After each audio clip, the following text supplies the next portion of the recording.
He may even identify himself with it and believe that he is what he appears to be. Welcome to the NCE Study Guide. I created this study guide using ChatGPT and Notebook LM. So think of these modules as AI-powered audio flashcards. Each one of these 20 modules contains 10 mock questions, representing the kind of questions that you might encounter on the National Counseling exam. I created this primarily for myself, and I decided to make these available to anyone else who might benefit from this kind of study aid. But please note, while I have done my best to ensure that these modules align with NCE content, I encourage you to cross-reference them with trusted study guides and resources for the most accurate preparation. These modules are not affiliated with or endorsed by the NBCC or any official licensing board. So, with no further ado, here are your AI study buddies from Notebook LM. Enjoy. All right, welcome back everyone for another deep dive to help you totally crush the NCE. Yeah. We are now on module 11 of 20, so we're really making some great progress. Absolutely. These deep dives, they're designed to take all that complex info you need to know and make it clear, digestible, and even, hopefully a little bit fun. Yeah, for sure. And we're going to be tackling 10 practice questions today. Sounds good. So let's jump right into question 101. Okay. In solution-focused brief therapy, which technique involves asking clients to rate their progress or situation on a numerical scale? Okay, got it. So the options are A, numerical question, B, scaling question, C, coping question, and then D, reframing. Okay, let's start with A, the miracle question. Okay. So this is, you're getting the client to think about what would life look like if the problem just disappeared. Yeah, exactly. You're not trying to figure out how it would happen, just how would their life be different? Yeah, you're just trying to get them to envision a future without the problem, right? Yeah, so you might ask something like, imagine you wake up tomorrow and poof, it's gone. What does your day look like now? Totally. What's different? Now, for B, the scaling question. Right. Here you're getting a little bit more specific, right? Yeah. You ask something like, on a scale of 1 to 10, 1 being the worst it's ever been, 10 being totally resolved, Right. where would you say you are right now?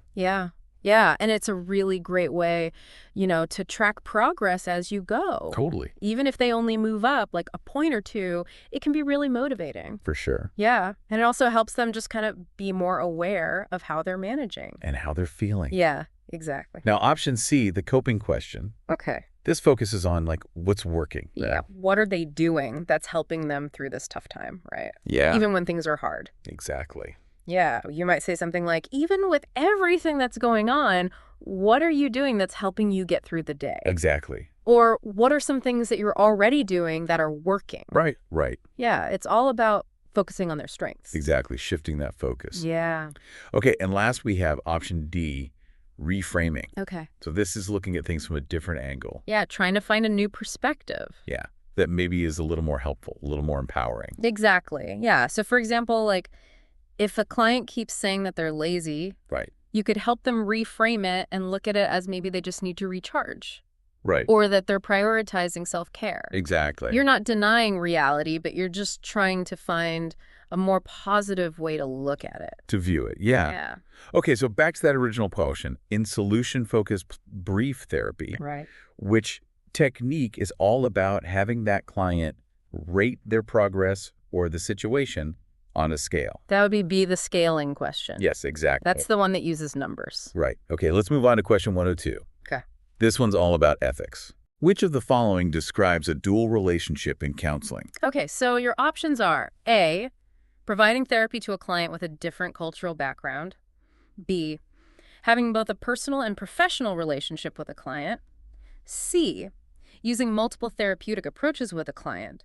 And then D, referring a client to another counselor. Okay, so let's start with A, providing therapy to a client with a different cultural background. Okay. This is where cultural competence is just, incredibly important. Oh, yeah, absolutely. Making sure that you're understanding their background. Right, and respecting their worldview. Yes, exactly. So it's really important to be sensitive to those differences. Right. But just because you have a client with a different cultural background doesn't mean that it's automatically a dual relationship. Exactly. Okay, now option B, having both a personal and professional relationship with a client. Ooh, that's a big one. This is a red flag. Yeah, this is like a major ethical violation. For sure. Imagine trying to be a therapist to your best friend or family member. It's not going to work. Yeah, it's really hard to stay objective in those situations. Yeah, and it could compromise your client's well-being. Right. Yeah. Absolutely. And your professional standing. And your professional reputation. Yeah. Okay, so C, using multiple therapeutic approaches with a client. Okay. This is, like, pretty common. Yeah, this is actually called integrative therapy. Okay. And it can be really helpful because it lets you tailor your approach to the specific client. Exactly. So you might use like techniques from CBT, mix in some mindfulness or even some psychodynamic therapy. Right, yeah. And as long as you're doing it ethically and thoughtfully. Yeah, and in the best interest of the client. Yeah, it can be really effective. Cool. Okay, and lastly, we have D, referring a client to another counselor. Okay. This happens sometimes, right? Oh, for sure. Like if you don't have expertise in a particular area. Right, or if there's some kind of conflict of interest. Yeah. Or if you think the client would just benefit from a different therapist's style. Exactly. So to recap, which of the following describes a dual relationship in counseling? It's B, having both a personal and a professional relationship with a client. Right, that's the big one to watch out for. It's a major conflict of interest. Exactly. Yeah, not good. Okay, moving on to question 103. Okay. What is the primary purpose of clinical supervision? Okay, so the options are A, to evaluate the client's progress in therapy, B, to enhance the supervisee's clinical skills and ethical practice, C, to resolve the supervisee's personal issues, and D, to diagnose and treat mental health disorders. So A, to evaluate the client's progress. Okay. That might come up, indirectly. Right.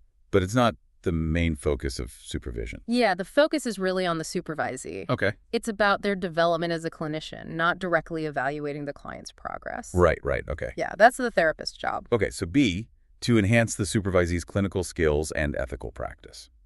That sounds pretty important, right? Yeah, this seems really central to the whole idea of supervision. Yeah, supervision's all about learning and growing as a therapist. Okay. It's a chance for newer therapists to get guidance from people who've been doing it for a while. Exactly, like having a mentor. Exactly. Yeah. Okay, now option C, to resolve the supervisee's personal issues. Okay. This one seems a little tricky. Yeah, it is. Obviously, it's important for therapists to be self-aware. Right. But supervision is not therapy. Right, exactly. If a supervisee is having personal issues that are interfering with their work, yeah, that's something they need to address in a therapeutic setting. Yeah, that's something to talk to their own therapist about. Exactly. And D, to diagnose and treat mental health disorders. Okay. That's the therapist's job, not the supervisor's, right? Exactly. So the supervisor might offer some feedback or guidance. Right. But they're not the one who is directly responsible for the client's diagnosis or treatment plan. Right. They're there to support the supervisee who is doing those things. Okay, so back to that question. What is the main purpose of clinical supervision? It's B, to enhance the supervisee's clinical skills and ethical practice. Exactly. It's all about making sure therapists are competent and ethical. Right. And that they're providing the best care possible to their clients. Right. Okay, let's squeeze in one more question before we take a break. Okay. So question 104. Right. What is a characteristic feature of postmodern counseling approaches, such as narrative therapy? Okay, here we go. A, emphasis on universal truths. B, exploration of unconscious motivations. C, collaboration and focus on clients' unique perspectives. D, use of standardized therapeutic techniques. Okay, so A, emphasis on universal truths. Okay. How does this fit in with that postmodern framework? Well, postmodernism really challenges that idea of like a single universal truth. Okay. It sees truth as subjective, like our own experiences shape what we believe is true. For sure. So instead of saying there's one right way to see the world, it's more about recognizing that there are lots of different perspectives. Exactly. Okay. And they're all valid. Okay, now for option B, exploration of unconscious motivations. Okay. This is giving me like Freudian vibes. Right. That's definitely more psychodynamic. All right. Postmodern therapies are really more focused on the present. Okay. And how the client makes meaning of their experiences. Yeah. Okay. Now C, collaboration and focus on clients' unique perspectives. Okay. This seems very aligned with like the postmodern view. Yeah, this is a big one in postmodern therapies, like narrative therapy. Okay. The therapist and the client, they work together to create meaning. Okay. The client is the expert on their own life. Right. And the therapist is there to help them explore their story. Okay, so it's like a partnership. Yeah, definitely. And then finally, we have D, use of standardized therapeutic techniques. Okay. How does this fit in? It doesn't really. I'm happy- Postmodern approaches tend to be more flexible and individual. They'll often use creative and non-traditional techniques Okay. so that they can really tailor it to what the client needs. Right. Okay, so to go back to that question, Okay. what is a characteristic feature of postmodern counseling approaches? It's see collaboration and focus on clients' unique perspectives. Perfect. All right, we've covered 4 questions now. We have. So let's take a quick break and we'll be back in just a bit to tackle some more. Sounds good. Okay, so let's jump right into question 105. All right. This one puts us right in the middle of a crisis. In crisis intervention, what's the most important thing to do when you first make contact with a client? Ooh, that's a good one. Okay, so our options are A, encourage long-term reflection on the crisis. B, stabilize the client and ensure their safety. C, focus on resolving underlying mental health issues. D, explore past traumas contributing to the crisis. Okay, let's look at A, encourage long-term reflection on the crisis. Okay. Now, obviously, processing what happened is important, Right. but it's not the first thing you're going to do when you're talking to someone in crisis. Yeah, you're not going to have them, like, journaling about their feelings right off the bat. Exactly, exactly. There are more urgent things to take care of. Right. Okay, what about B, stabilize the client and ensure their safety? Okay. This is super important. Remember Maslow's hierarchy of needs? Yeah. Safety comes first. We've got to make sure the client is safe, both physically and emotionally, Right. That makes sense. before we can do anything else. Yeah. So that might mean checking if they're suicidal, maybe getting them out of a dangerous situation, Right. or even just hooking them up with some immediate support. Exactly. It's all about managing that crisis in the moment. Right. Okay. So option C, focus on resolving underlying mental health issues. Okay. Now, working on those issues is obviously a good long-term goal, Yeah, it's part of the bigger picture. but it's not the priority during that initial crisis stage, right? Yeah, it's kind of like if there's a fire, Okay. first you got to put the fire out. Right. Then you can worry about what to do with the damage. Yeah. Good analogy. Okay, now for D, explore past traumas contributing to the crisis. Okay. Trauma can definitely play a role in a crisis. Yeah, but diving into that kind of stuff, Right. it's better to wait until the client's feeling more stable. Yeah, it can be pretty intense to process that. Exactly, and you don't want to overwhelm someone when they're already so vulnerable. Right. Okay, so back to the question, what's the main goal when you first connect with a client in crisis? It's B, stabilize the client and ensure their safety. Yes, got to make sure they're safe. That has to come first. Okay, on to question 106, which is about reality therapy. Okay. This one asks, what is the focus of a quality world in reality therapy? Okay, so here are your choices. A person's internalized vision of their ideal life. B, an objective analysis of the client's current environment. C, the unconscious influences on a client's decisions. D, societal expectations imposed on the client. Okay, A person's internalized vision of their ideal life. Okay. This seems like it could be pretty central to reality therapy. You're right, it is. The quality world is basically a picture of what the client wants their life to look like. Okay. It includes their hopes and dreams, their values, even the people they want to be around. Right, it's like their personal vision of happiness. Exactly. Okay, now B, an objective analysis of the client's current environment. Okay. This is important in therapy in general, but not the main point of the quality world. Yeah, it's more about what they want their life to be like, not just what their situation is right now. Right, it's about their inner world. Okay, option C, the unconscious influences on a client's decisions. That sounds a lot more like psychodynamic theory, not really reality therapy. Yeah, I was thinking the same thing. Reality therapy is more about like conscious choices and taking responsibility for your actions. Right. Okay, and D, societal expectations imposed on the client. Okay. Now, those expectations can definitely affect us. Oh, absolutely. But the quality world is about what the client truly wants, not what other people expect. Exactly. It's about being your authentic self. Right. Okay, so what is the focus of that quality world concept? It's a person's internalized vision of their ideal life. Okay, so it's really about their own personal vision. Yeah, and in reality therapy, it can be a really strong motivator. Makes sense. All right, on to question 107. All right. What is one benefit of using open-ended questions in counseling? Good question. So the options are A, they provide clear yes-no answers for data collection. B, they encourage clients to elaborate and share more details. C, they allow the counselor to direct the session efficiently. D, they reduce the risk of emotional disclosure by the client. Okay, so A, they provide clear yes-no answers for data collection. That doesn't sound very open-ended, does it? Yeah, that seems like the opposite of what an open-ended question would do. Exactly. Open-ended questions are all about letting the client express themselves freely. Right, you want to get them talking, not shutting them down. Right, exactly. Okay, what about B? They encourage clients to elaborate and share more details. Okay. This is the whole point of open-ended questions. Yeah, instead of asking something like, are you anxious? Right. You might say, tell me about how your anxiety has been lately. Exactly. Yeah. That way you get a much richer, more detailed response. Right, you give them that space to really talk about what they're experiencing. Exactly. Okay, now option C. They allow the counselor to direct the session efficiently. Okay. While closed-ended questions can be good for getting specific info, Right. open-ended questions can actually lead to some really unexpected insights. Makes sense. You're letting the client lead the way. Yeah, you're following their train of thought instead of sticking to a strict agenda. Okay, and last we have D. They reduce the risk of emotional disclosure by the client. That one doesn't seem quite right either. No, I think it's the opposite. Yeah, open-ended questions encourage clients to share their feelings. Right, it's about creating that safe space for them to open up. Exactly. You want to validate their emotions, not try to avoid them. Okay, so what is an advantage of those open-ended questions? It's B. They encourage clients to elaborate and share more details. Exactly. And that's crucial for having a client-centered approach. Right, and really understanding what the client is going through. Exactly.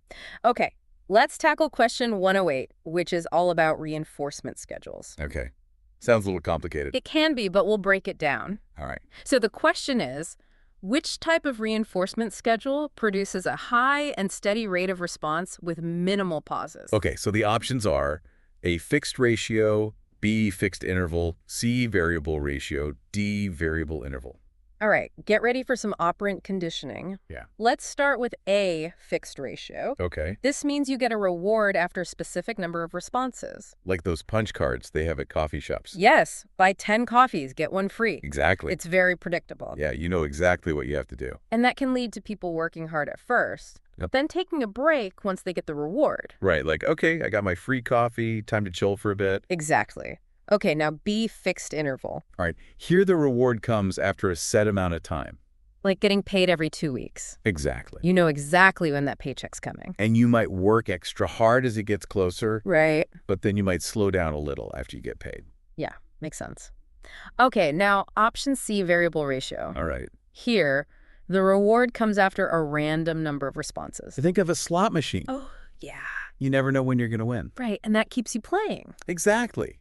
It leads to lots of responses because you're always hoping for that reward. Right, and the more you play, the better your chances. Right. And lastly, D, variable interval. Okay. So this is where the reward comes after a random amount of time. Kind of like pop quizzes. Exactly. You got to be prepared at all times. Yeah, you never know when they're coming. Right. So which schedule keeps people responding the most consistently? That would be C, variable ratio. Exactly. That unpredictability is a powerful motivator. Makes sense. Okay, question 109. This one's about multicultural counseling. Right. It asks, what's the term for assuming that everyone in a certain group shares the same characteristics or behaviors? Okay, here are your options. A, cultural competence. B, stereotyping. C, acculturation. D, cultural relativism. Let's start with A, cultural competence. Okay. This is all about understanding and respecting different cultures, right? Exactly. It's a positive thing. Yeah, you're trying to learn about different cultures. And develop the skills to work with clients from all kinds of backgrounds. So it's basically the opposite of making assumptions. You got it. Okay, now let's look at B, stereotyping. Okay. This is where things get tricky. It's applying those generalizations to an entire group, often based on, like, limited info. Yeah, like assuming that all members of one culture are shy. Right, or that people from another culture are all loud or something. Yeah, it's definitely not accurate or helpful. No, those stereotypes can be really damaging, and they can really hurt your relationship with a client. Right. All right, option C, acculturation. Okay. This is how someone adjusts to a new culture. Okay, so it's about navigating those cultural differences. Exactly. Right? Like learning new customs. Or maybe even a new language. Right. Okay, and lastly, decultural relativism. Okay. This seems like a really important one for being an ethical therapist. Oh, yeah, it's huge. It means understanding behaviors within their cultural context. So you're not just imposing your own values on the client. Exactly. Okay, so, for example, if someone's from a culture where eye contact is considered rude, Right. and they don't make eye contact with you. A culturally sensitive therapist would understand that. Right, they wouldn't take it personally. Exactly. It's about recognizing that there are many different ways of being in the world. And that none of them are necessarily wrong? Exactly. So, back to the question, what's the term for assuming that everyone in a group is the same? That would be B stereotyping. Exactly. Okay, so we really want to avoid doing that. Absolutely. We need to be aware of our own biases and treat each client as an individual. For sure. All right, ready for the last question? Okay, we're on the last question for Module 11. This one's about Erickson's stages. Okay. It says, according to Erickson, what is the main conflict that people face during middle adulthood? All right, let's hear those options. Okay, so we've got A, intimacy versus isolation, B, identity versus role confusion, C, generativity versus stagnation, and then D, ego integrity versus despair. Okay, so let's take a quick trip through Erickson's stages. Yeah, let's do it. Okay, so first up, we've got A, intimacy versus isolation. Yeah. This is all about those early adulthood years, Yeah. when people are trying to build those close relationships, like Right. finding a partner, making good friends. Right, yeah, like really connecting with people. Exactly, but also like holding on to your own sense of self. Yeah, finding that balance. Yeah, for sure. Okay, now B, identity versus role confusion. Ah, yes, this takes us back to the teenage years. Yeah. So much figuring out who you are, Right. trying on different roles, maybe rebelling a bit. Yeah. It can be a pretty wild time, It can be. but it's all part of the process, Yeah, totally. Okay, now C, generativity versus stagnation. Okay. This is where middle adulthood comes in. Okay. So it's about finding that sense of purpose, Okay. like contributing to something bigger than yourself. Maybe Right. it's raising kids or mentoring someone or being involved in your community. Yeah, or even just having a job that makes a difference. Exactly. It's about feeling like you're making a positive impact on the world. I like that. Yeah. And then finally, we've got D, ego, integrity versus despair. Okay. This one's all about those later years when Right. people start reflecting on their lives Yeah. and trying to make peace with their choices, Right. both the good and the bad. The good and the bad, yeah. It's about accepting who you are and what you've done. So, going back to that question, what's that central conflict in middle adulthood, according to Erickson? It is C, generativity versus stagnation. Yeah.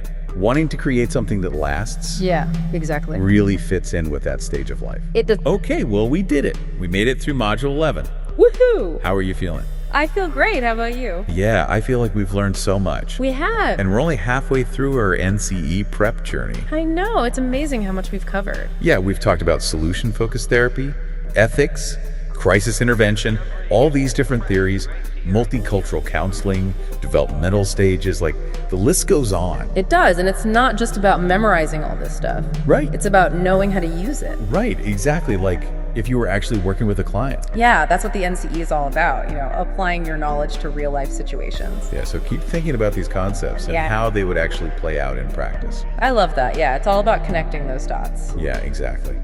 And we'll be back soon with another deep dive to tackle even more NCE challenges. Yes, we will. Until then, keep studying and keep practicing. You got this. Absolutely. 1, 2, 3. Nice to be in orbit.